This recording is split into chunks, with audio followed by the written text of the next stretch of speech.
I don't know, but they did a phenomenal job, and we couldn't be happier with the way that the race went over. Also, you had the Steve Dick Sports Authority? Yes, that was just on walking into the store. Colleen What walked. store was this? The Saga store. Colleen Saga walked into store. the Saga store, let them know what we were doing, and they were actually able to give us packets that contained several coupons for all of the registrants for the race. So we actually had runners' bags that had coupons from Dick's Sporting Goods, New Balance, and it also had a lot of literature on Lewy Body Dementia, as well as a few of the other sponsors that we had that day. And Dick's also stepped up and said that they were willing to donate some gift certificates to the race as well. So that was great. Target was another retailer that donated gift certificates or gift cards to the runners as well. We gave them out as raffle prizes, actually, so that was a fantastic way to raise some more monies over the registration fees. All right, our phone number is 978-658-7888, 978-658-7888. If you'd like to talk to Steve and Colleen Greco about Lewy Body Dementia and talk about the fundraising efforts. Colleen, you had a goal of $10,000 going into this, okay?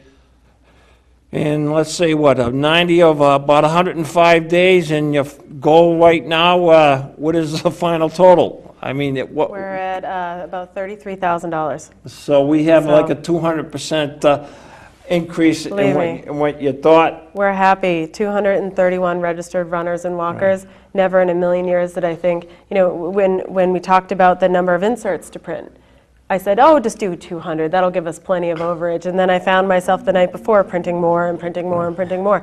It was amazing. Lots of same-day registrants. I mean, we pulled together the community. I couldn't have also done it with the volunteers that came forth within the last month. I connected with some of the support group people. Victoria Ruff and Jason Rubin were great in trying to reach out to other families and get them involved, and they helped with fundraising, so it was phenomenal. Steve, who made the T-shirts for the race? Cool Air Creations out of Woonsocket, Rhode Island made the T-shirts. That was another friend of Colleen's who was able to step up and work out all the printing for us. Yeah. When you go about this now that you look back on it, okay, because Steve's been through it with me doing basketball tournaments, and he's a veteran at this, but you've done it, Steve. Yep. Now, what do you think about doing it? I mean, after going through it, you have all these ideas, but now you did it. Now looking back on the experience. I'd be lying if I said that I wasn't, at some points just completely exhausted by the whole entire effort. But day of the race, the runners showed up. That was fantastic. And then they just kept coming in. So it became very exciting to us. Again, it was a very, very fast day for us. We found ourselves running to get everything done, at a moment's notice. Yeah. But when the race was done and we had a little bit of time to sit back and relax with some friends and family and have a beer, it was wonderful. It was extremely rewarding. Yeah. So we're thrilled. Colleen, you had a lot of people the day of the race that signed up. There was a lot. Because when we went there was a line. Mm-hmm. It was almost like going to a Bruins Celtics game, getting at the roll call office. But a lot of people came late. You got media coverage in Melrose. You had the paper there. I assume that they gave you a good amount of media coverage.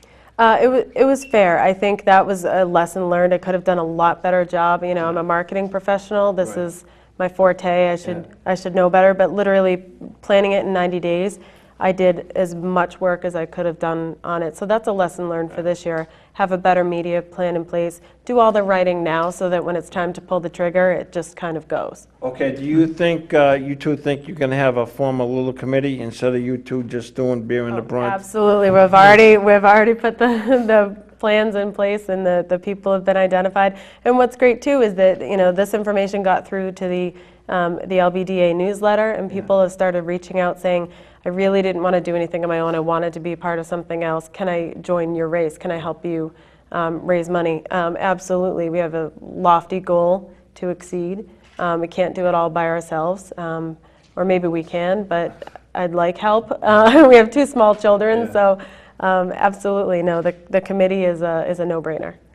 All right. Do you feel like in the future, say 4 or 5 years, that would you be able to do a telethon, something like that, to do a fundraiser? We're open to anything. I mean, really, like I said, if I have educated every single person that I could possibly educate about LBD, and they walk away with an awareness of it, then I've accomplished my goal.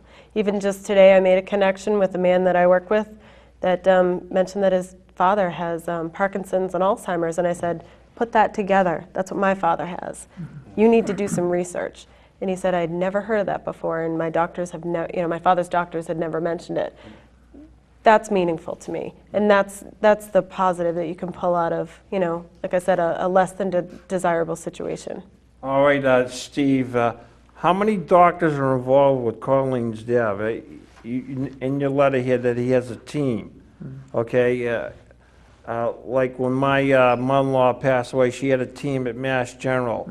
How many doctors are involved with Colleen's dad? I'd like to pass that to Colleen. She's a lot more involved in the day in and day out of this, so she could help us with that. And I wish my mother was here. I want to say it's 5 to 6 possibly. Yeah. Like I said, he has diabetes. He sees a cardiologist. He sees a neurologist. He has his primary care physician. So, the point is that they're all in lockstep, and that my mother is in the center of it all, trying to coordinate everything. She manages his medication, and make sure that all the, sort of ducks are in a row so that, he can have the best possible day for himself. She helps him maintain his blood sugar levels and do his diabetes tests and everything like that as well.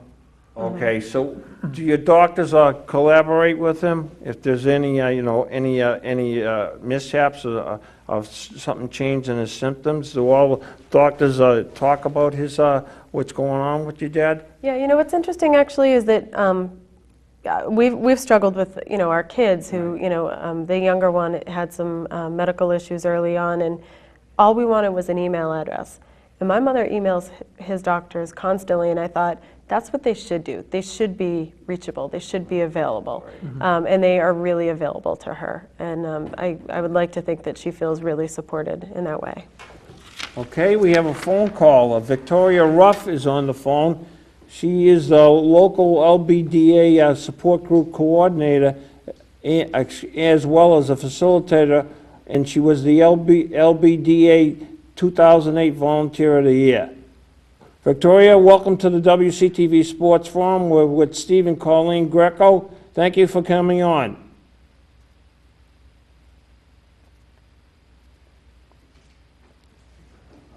Unfortunately, I think we may have some technical difficulties.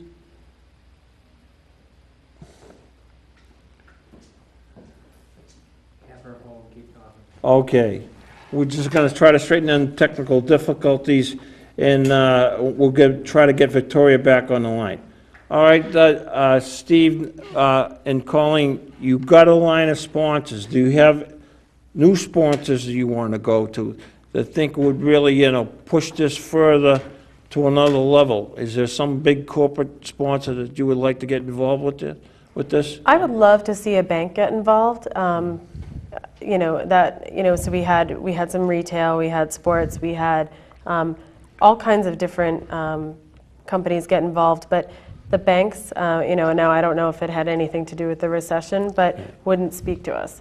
I appealed to, other retail outlets that, again, wouldn't speak to us. And some of them, rightly so, I suppose, because they get so many requests, have to limit it to, certain types of people, and many might have their own foundations that they already donate to. Yeah, education or the elderly, or they have a particular cause, and if you don't fit within that demographic, then they won't consider your application. Okay, right. Now that you've done this, how hard was it, like, competing with all the different other causes that are out there, and how hard it was for both of you